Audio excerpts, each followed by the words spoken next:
throwing the hammer. The nice thing about Matilda was that if you had met her casually and talked to her, you would have thought she was a perfectly normal 5.5-year-old child. She displayed almost no outward signs of her brilliance, and she never showed off.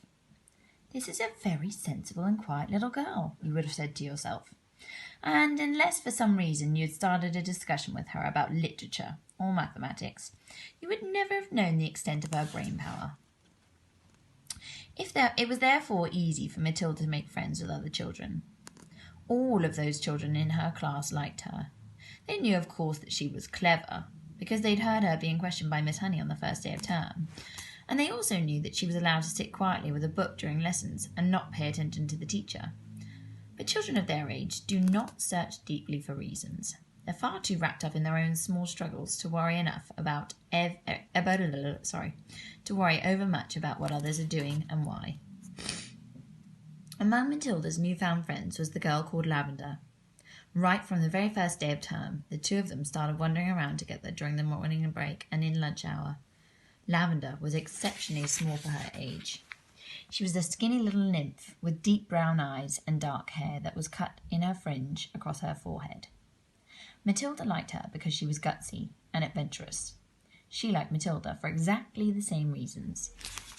Before the first week of term was up, awesome tales about the headmistress, Miss Trunchbull, began to filter through the newcomers.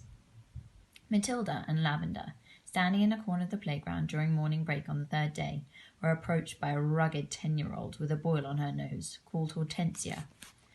"New scum, I suppose," Hortensia said to them, looking down from her great height.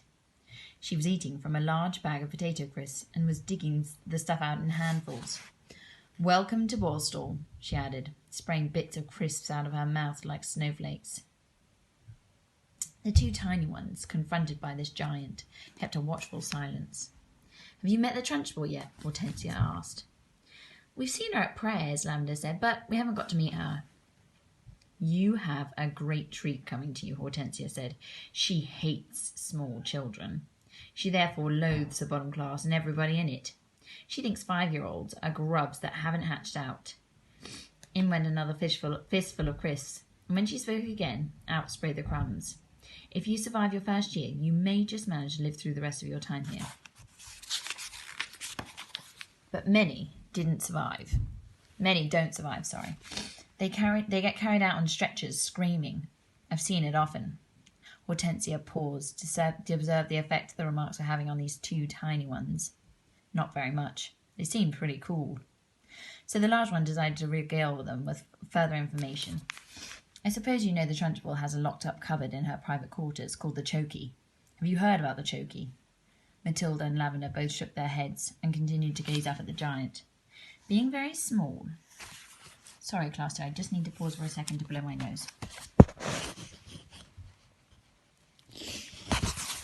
Oh, gosh, silly hay fever. Where was I? Being very small, being very small, being very small, being very small. Being very small, they were inclined to mistrust any creature that was larger than they were, especially senior girls. The Chokey, Hortensia went on, is a very tall but very narrow cupboard. The floor is only 10 inches square, so you can't sit down or squat in it. You have to stand. And 3 of the walls are made up of cement, with bits of broken glass sticking out all over, so you can't lean against them. You have to stand more or less at attention all the time when you get locked up in there. It's terrible. "Can you lean against the door?" Matilda asked. "Don't be daft," Hortensia said. "The door's got thousands of sharp, spiky nails sticking out of it. They've been hammered through from the outside, probably by the Trunchbull herself." "Have you ever been in there?" Lavender asked.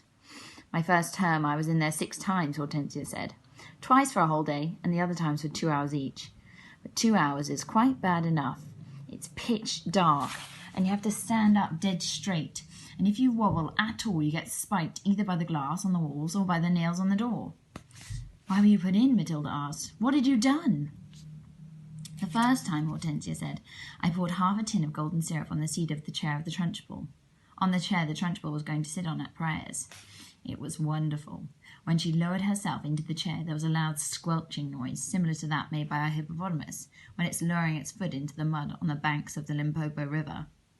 You're too small and too stupid to have read Just So stories, aren't you? I've read them, Matilda said.